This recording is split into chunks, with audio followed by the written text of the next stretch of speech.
Do you ever just sit there thinking, I really wish I could run a 5k?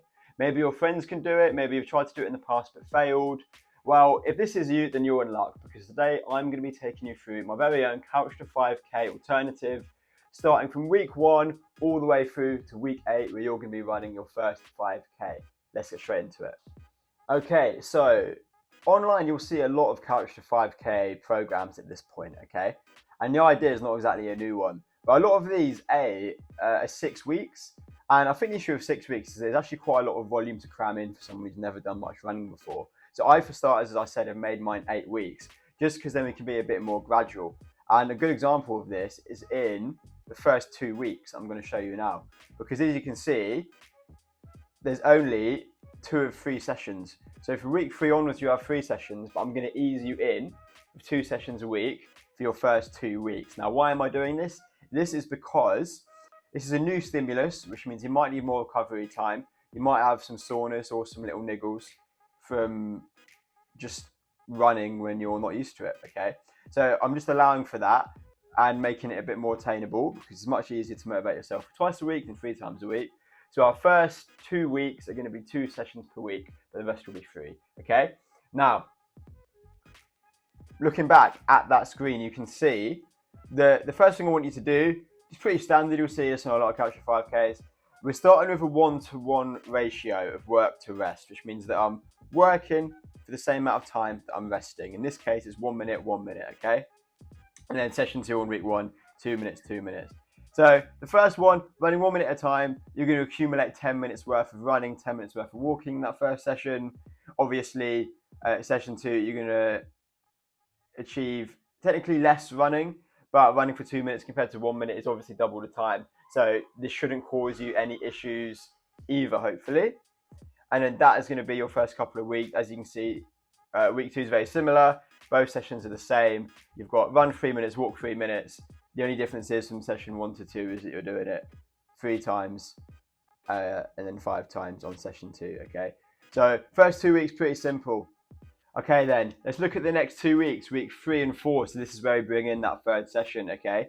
Now, the last session of 1 week compared to the first session of next week, we'll see a little bit of an increase, okay? So what I do recommend is that you do all of the sessions at least a day apart, so like a Monday and a Wednesday for the first week.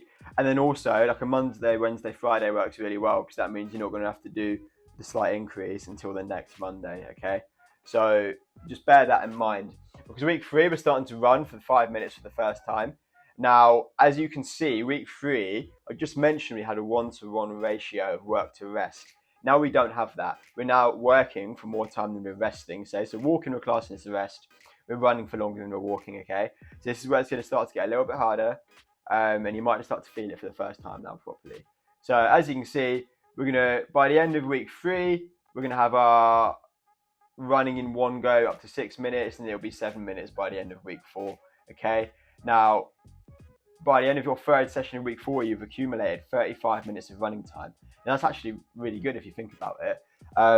So in 4 weeks, it's very manageable, because the longer intervals, I'm not getting you to repeat as many times initially, okay? And I'm really building this up as gradually as I can for you. By the end of week 4, halfway through the program, we've already accumulated 35 minutes of running time in 1 session by the end of week 4. So now we're going to move on to the next phase of the program. It's going to get a little bit harder. Right, week 5 and week 6. Now, I just said you accumulate 35 minutes of running time in 1 session by the end of week 4.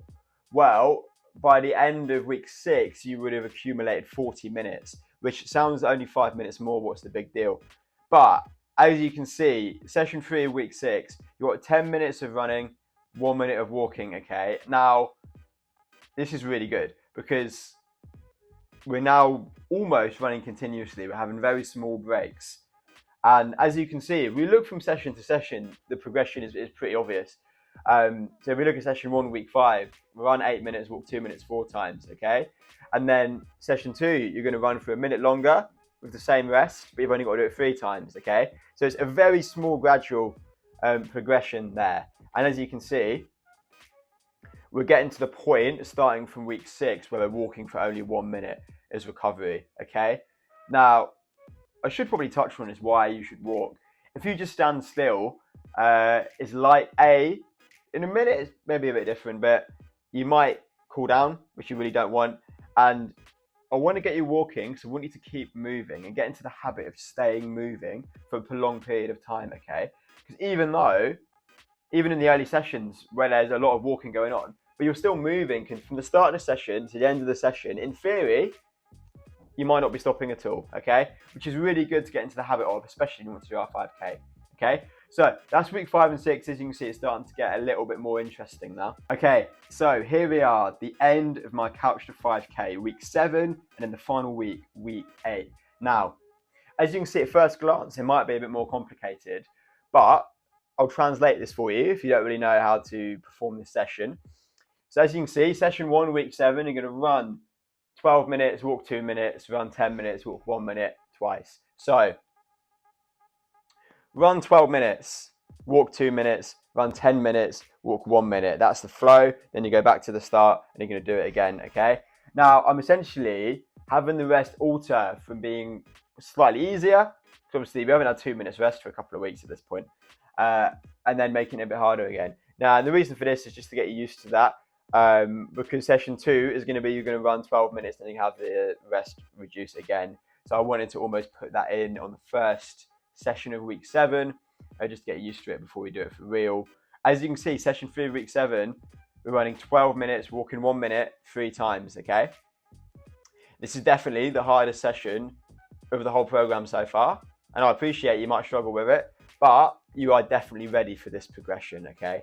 Every single session in here, if you follow this and you listen to the tips and perform it the way I intended, you will be ready for these progressions, okay? Week 8. Now, week 8 is a little bit different. Session 1, again, is a progression. Session 2 is almost a bit of a very, very mini taper, deload, whatever you want to call it, where it's a little bit easier, reducing the volume just a little bit, because we're going to have our 5K at the end of the week, okay? Now, with the 5K, I recommend park run. Now, you might be intimidated to do a park run, then if you don't want to do it, that's fine. But why do I recommend park run? Well, I've done over 100 of these myself, and every single one I've done, the community aspect is great. If you're a beginner, you'll feel this the most, and you'll just feel like everyone supporting you and cheering you on is almost pulling you along, and it'll make it a little bit easier, give you the extra 10%. Which might make you really happy at the end of the 5K. And you don't need to be a good runner to do it at all, okay? It's not even a race. It's just a run. It's like a group run, the time trial, whatever you want to call it. But it's not a race. It's not competitive, okay? They don't even call first place winners. They call them first finishers. So it's a really good environment to do your first 5K. If you don't want to do a park run, then do a route you know. And do one where you're not going to have to stop too many times for like traffic lights, etc., okay? But anyway, back to session 1 of that week. That's the hardest session of the whole thing, apart from the 5K maybe. But think about this. 3 times, run 15 minutes, walk 1 minute. We're accumulating 45 minutes of running. Now, you might be slower than this, but the chances are you may well do your 5K in 45 minutes for sure. So you might have even accumulated more than 5K in one session before you run your 5K. The only difference is we're getting rid of that walking, okay? Now, if you can do the 5K running all the way, amazing, well done. But if you have to walk for small sections, then don't beat yourself up, okay? Remember, you were literally doing nothing, like less than 2 months prior to this date, okay? So you being able to run a 5K, don't let anyone tell you it's not an achievement from going from nothing to running a 5K, okay? Like, the size of the achievement is relative to the person. It's not, don't listen to someone who, like, look, I run 5Ks easily. Why? Because I've been running for years, okay? So for me, it's not the same achievement as it is for you, but that's okay. Well, you shouldn't compare yourself to me. You should compare yourself to you, okay? Now, a couple more tips for you, general tips for executing this Couch to 5K program. I've said leave a day between sessions. Don't push through injuries. If you get like little niggles and things like that, don't push through them to the point you make it worse. There's nothing wrong with taking a step back and then picking it up on the same week or even a week before, just to get you back used to it, okay? And as I said, it isn't about how fast you do it. This is about you bettering yourself. And it sounds cheesy, but this is all it is, okay? You want to be fitter. You're not happy with where you are at the moment. You have 8 weeks to show to yourself and to show to everyone else that you can achieve something, and you definitely can achieve it, okay? So, there's your Couch-to-5k program. The best way for you to get access to this is by following the link in the description, okay? Now, this is always going to be free. I'm never, ever, ever going to charge you for Couch-to-5k because I believe this is something that everyone should have access to, as it's just a way of improving their fitness, okay? If you're not where you want to be, you should have access to this for free. Click the link in the description, head to my website. It's on the home page of the website, okay? You can't miss it. Just scroll down, free resources, you'll find it. Now, if you like the information you get from this and you want to take things further, obviously, you're more than welcome to hire me as your coach on an online basis or in person. But if you want more free advice, you can sign up to my email list. Now, this is where I keep all the best golden nuggets of advice for free in the email list. It's obviously no fee for sign up. You're not getting spams. I'm only going to email you every Monday, Wednesday, Friday, and you can unsubscribe anytime. This is literally the best place for you to receive as much knowledge about fitness as possible without paying for it, okay? The only way you can get more knowledge from me or anyone else from this is if you pay a coach. And if you don't want to do that, this is the place for you to be. So that's the plug over. I really hope this Couch-to-5k helps you. If it does, please feel free to message me or comment down below or whatever, because I'd love to hear those of you that try this and see how it goes. And yeah, I look forward to seeing you in the next video.